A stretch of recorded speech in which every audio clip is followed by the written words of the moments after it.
1500 का डस्टबिन 15,490 में खरीदी गई। 6,000 की ट्रॉली 49,750 में खरीदी गई। और जिस मशीन से कचरा को नष्ट करना था वह मशीन खरीदी ही नहीं गई। लेकिन कहानी यहीं खत्म नहीं होती है। फरवरी 2026 में कैग की रिपोर्ट ने भी इस खरीद और निर्धारित इक्विपमेंट को लेकर सवाल खड़े किए।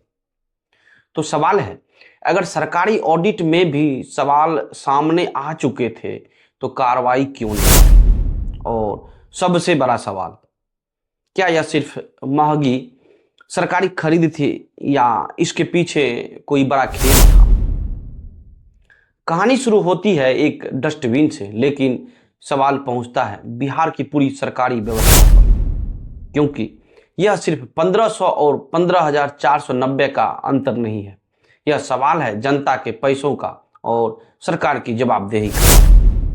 एक समय था जब देश में कोई बड़ा घोटाला होता था तब संसद से लेकर सड़क सवाल उठते थे, जांच होती थी, आरोपी पकड़े जाते थे, मामला अदालत तक पहुंचता था और अंततः आरोप साबित होने पर दोषियों को सजा दी जाती थी।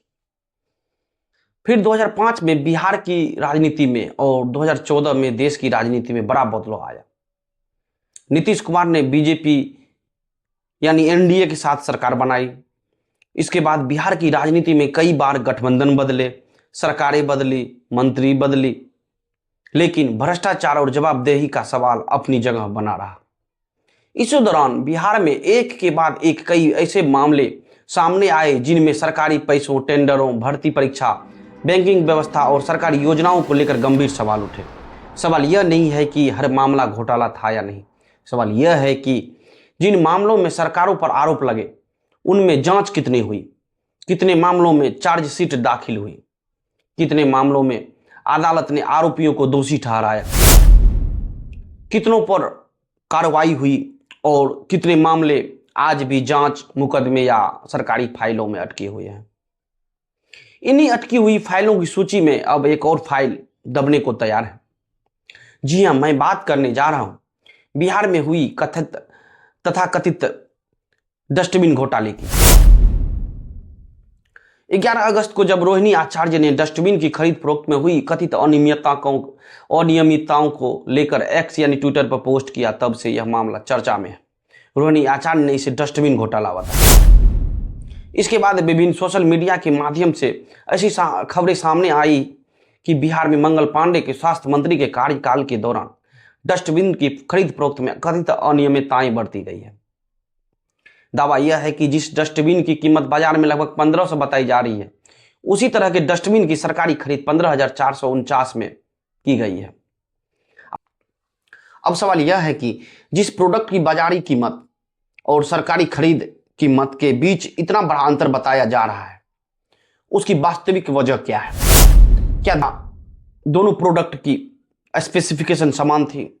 अगर स्पेसिफिकेशन समान थी तो कीमत में इतना बड़ा अंतर क्यों था? और अगर स्पेसिफिकेशन अलग थी तो सरकार द्वारा खरीदे गए प्रोडक्ट की वास्तविक स्पेसिफिकेशन क्या थी? बीजेपी और उसके गठबंधन के नेताओं से जब सरकार की जवाबदेही के बारे में पूछा जाता है तो सांप सूंघ जाता है। ऐसा ही मामला तब सामने आया जब पत्रकार ने मंगल पांडे और विजय सिन्हा से डस्टबिन घोटाले को लेकर सवाल पूछा। चुपचाप निकल गए।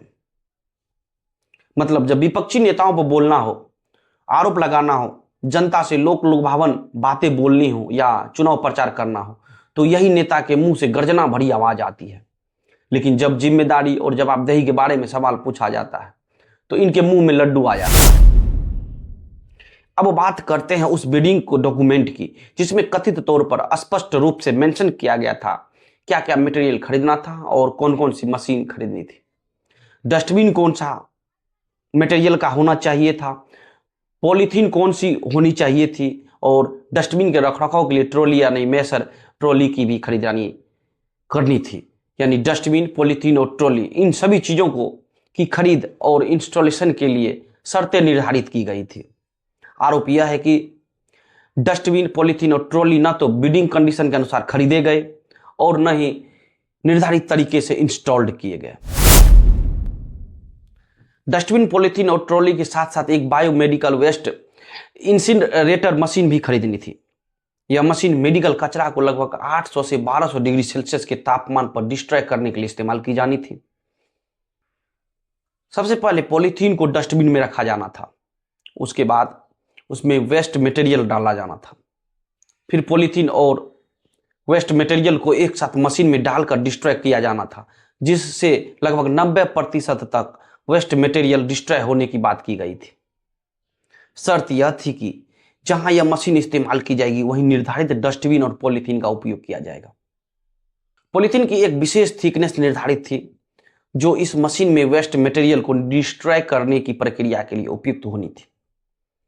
पूरे बिहार के लगभग 400 हॉस्पिटल को इन मशीन्स और मटेरियल्स के इंस्टॉलेशन के लिए चिन्हित किया गया था, लेकिन दावा यह किया जा रहा है कि इनमें से केवल 5 हॉस्पिटल में, माने 5 हॉस्पिटल, पूरा बिहार के 5 हॉस्पिटल में ही यह इक्विपमेंट 100% इंस्टॉल किया गया, जिसमें पीएमसीएच हॉस्पिटल भी पटना का शामिल है।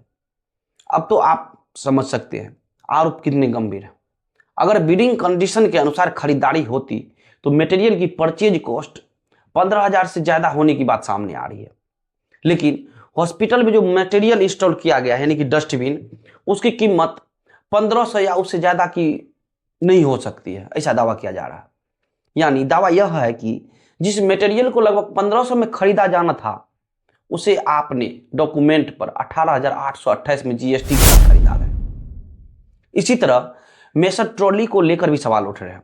दावा किया जा रहा है कि जिस ट्रॉली की कीमत अमेजन जैसे ऑनलाइन मार्केट प्लेस पर 6,000 दिखाई दे रही है, यानी कि परचेज कर सकते हैं 6,000 में, उसे आपने डॉक्यूमेंट से 49,750 में खरीदा है। लेकिन यहाँ एक महत्वपूर्ण सवाल है, क्या ऑनलाइन मार्केट प्लेस पर उपलब्ध प्रोडक्ट और सरकारी टेंडर में निर्धारित प्रोडक्ट की स्पेसिफिकेशन बिल्कुल समान थी? अगर समान थी तो कीमत में इतना अंतर क्यों था?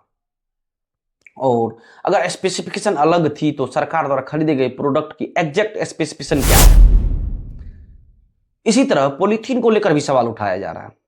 दावा यह किया जा रहा है जिस पॉलीथीन को 2 से 10 रुपया प्रति पीस के हिसाब से खरीदा जाना था उसे आपने डॉक्यूमेंट के मुताबिक 115 रुपया में जीएसटी के साथ खरीदा। इन सभी खरीदों के कुल राशि लगभग 300 करोड़ बताई जा रही है। अब सवाल यह है कि इस मटेरियल को खरीदने के लिए बिहार सरकार ने क्या अलग से फंड एलोकेट किया था? लेकिन दावा यह किया जा रहा है कि फंड एलोकेट ही नहीं किया गया था इसके लिए अलग से। स्वास्थ्य विभाग में मेडिसिन खरीदने के लिए उपलब्ध फंड से ही यह खरीदारी किए जाने की बात सामने आ रही है। समझिए इस बात की सीरियसनेस को। अगर यह दावा सही है तो सवाल सिर्फ डस्टबिन की कीमत का नहीं है। सवाल यह है कि क्या मेडिसिन के लिए निर्धारित फंड का इस्तेमाल दूसरे मटेरियल की खरीद में किया जा सकता है? क्या उस खरीद की प्रक्रिया में नियमों का अनुसरण किया गया था? और क्या जिस मटेरियल के लिए भुगतान किया गया वह वास्तव में निर्धारित स्पेसिफिकेशन यानी रिक्वायरमेंट के अनुसार खरीदा गया और इंस्टॉल किया गया? इन सवालों की पड़ताल कुछ वरिष्ठ पत्रकार ने किया, जैसे संतोष सिंह ने किया था। उनका दावा है कि डस्टबिन की इतना क्वालिटी घटिया है कि एक मुक्का मारने पर डस्टबिन का ढक्कन और डस्टबिन टूटकर बर्बाद हो जाएगा। मेसर ट्रॉली को लेकर भी सवाल है कि कई जगहों पर दिखाई नहीं देती है, लेकिन यह केवल विपक्ष या सोशल मीडिया का आरोप नहीं। अगर कैग की रिपोर्ट में भी इन खरीदों और निर्धारित इक्विपमेंट को लेकर आपत्ति दर्ज है तो मामला और भी गंभीर हो जाता है। कैग ने फरवरी 2026 की अपनी रिपोर्ट में कथित तौर पर यह सवाल उठाया था कि निर्धारित मशीन खरीदी ही नहीं गई है, मतलब जो डिस्ट्रॉयड मशीन था, जिस क्वालिटी का डस्टबिन खरीदना था उस वास्तविक क्वालिटी का डस्टबिन उपलब्ध ही नहीं पाया गया। जिस क्वालिटी और थिकनेस का पॉलीथीन चाहिए था उस रिक्वायरमेंट के अनुसार पॉलीथीन भी उपलब्ध नहीं पाया गया, और वेस्ट मटेरियल डिस्ट्रॉयर करने के लिए मशीन जो खरीदे जाने था वह भी उपलब्ध नहीं पाया गया। मतलब अगर कैग की फाइंडिंग यही है तो फरवरी 2026 में ही सरकार के सामने इन अनियमितताओं से जुड़े सवाल रखे जा चुके थे। सरकार के पास समय था, लेकिन नेताओं को सरकार बनाने, विधायक खरीदने, सांसद खरीदने और राजनीतिक उठापटक से फुर्सत मिले तब न इन मामलों को देखेंगे। बंगाल का चुनाव प्रचार भी था, लगभग सभी नेताओं को पता था, लेकिन कैसे बोलेंगे? अगर हर एक डिपार्टमेंट की जांच की जाए तो सब के सब सवालों के घेरे में आ सकते हैं। डर सबको लगता है, गला सबका सूखता है, क्योंकि आरोप किसी एक सरकार या किसी एक पार्टी तक सीमित नहीं है। एक कहावत है हमारे एरिया में, चोर चोर मशरा भाई। यह कहावत इन मामलों के लिए सटीक बैठता है। इस पूरे मामले की शुरुआत उस समय हुई जब तेजस्वी यादव बिहार में स्वास्थ्य मंत्री थे। दावा है कि टेंडर की शुरुआत हुई, टेंडर प्रक्रिया पूरी हुई, लेकिन उस समय कोई खरीदारी नहीं हुई। इस टेंडर की पूरी खरीदारी स्वास्थ्य मंत्री मंगल पांडे के कार्यकाल में हुआ। इसलिए सवाल यह उठता है कि टेंडर प्रक्रिया एक सरकार के समय शुरू होने और एक्चुअल प्रोक्योरमेंट दूसरी सरकार के समय होने के बीच क्या क्या हुआ। किसने अप्रूवल दिया, किसने परचेज ऑर्डर जारी किया, किसने पेमेंट किया, और सबसे महत्वपूर्ण, जिस मटेरियल के लिए पेमेंट किया गया क्या वह मटेरियल वास्तव में खरीदा गया और वास्तव में इंस्टॉल भी किया गया या नहीं।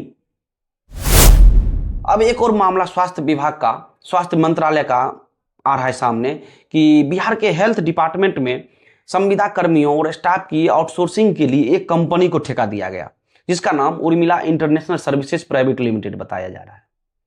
सरकार को बताना चाहिए इस कंपनी का मालिकाना हक किसके पास है, इस कंपनी को यह काम कैसे मिला, अभी तक कितने लोगों को इस कंपनी के माध्यम से नौकरी पर रखा गया और किन किन कंडीशन पर रखा गया, उसका नोटिस पीरियड क्या है और उन्हें कितना वेतन पर रखा जा रहा है। जैसा कि आप लोग जानते हैं, सोशल मीडिया ही आजकल वास्तविक मीडिया का एक बड़ा माध्यम बन चुका है। सोशल मीडिया पर यह दावा किया जा रहा है कि मंगल पांडे की पत्नी का नाम उर्मिला है और इसी के नाम से इस कंपनी का संबंध है। हालांकि यह केवल एक दावा है और इसकी स्वतंत्र पुष्टि आवश्यक है। इसलिए सरकार और संबंधित कंपनी को एक प्रॉपर जांच के माध्यम से यह स्पष्ट करना चाहिए कि इस कंपनी का वास्तविक ओनरशिप स्ट्रक्चर क्या है, इसके डायरेक्टर्स कौन हैं, कंपनी का हेल्थ डिपार्टमेंट से कॉन्ट्रैक्ट किस प्रकार के तहत हुआ और इसके पीछे कौन कौन से लोग हैं। बिहार में भ्रष्टाचार की चर्चा होते ही आज भी सबसे पहले चारा घोटाला का नाम लिया जाता है। आखिर कब तक चारा घोटाले के नाम पर मोदी जी, बीजेपी और सहयोगी दलों के नेता बिहार की भोली भाली जनता को मूर्ख बनाएंगे। तो आखिर इस पूरी कहानी से सवाल क्या निकलता है। एक डस्टबिन, एक ट्रॉली और एक मशीन से शुरू हुई यह कहानी अब सवाल बन चुकी है जनता के पैसे और सरकारी जवाबदेही का। अगर ये आरोप सही है और डॉक्यूमेंट इसकी पुष्टि करते हैं तो जिम्मेदारी तय होनी चाहिए। किसने टेंडर तैयार किया, किसने अप्रूवल दिया, किसने पेमेंट किया और जिस सामान के लिए भुगतान हुआ क्या वह वास्तव में उसी स्पेसिफिकेशन के अनुसार खरीदा और इस्तेमाल किया जा रहा है। क्योंकि सवाल सिर्फ 1500 और 15,490 के अंतर का नहीं है, सवाल है जनता के पैसों का हिसाब कौन देगा, कैग की आपत्तियों पर कार्रवाई क्यों नहीं हुई और अगर गड़बड़ी साबित होती है तो जिम्मेदार लोगों पर कार्रवाई कब होगा। क्योंकि आखिर में यह सिर्फ एक डस्टबिन की कहानी नहीं है, यह कहानी है जनता के पैसों की, सरकारी जवाबदेही की और उस भरोसे की जो जनता सरकार को सौंपती है। सरकार जनता की है, पैसा जनता का है, तो हिसाब भी जनता को ही मिलना चाहिए। तथ्य देखिए, सवाल पूछिए और जवाब मांगिए। पुरानी फाइल दब जाती है। मैं हूं विवेकानंद और आप देख रहे हैं राजसूत्रा। नमस्कार।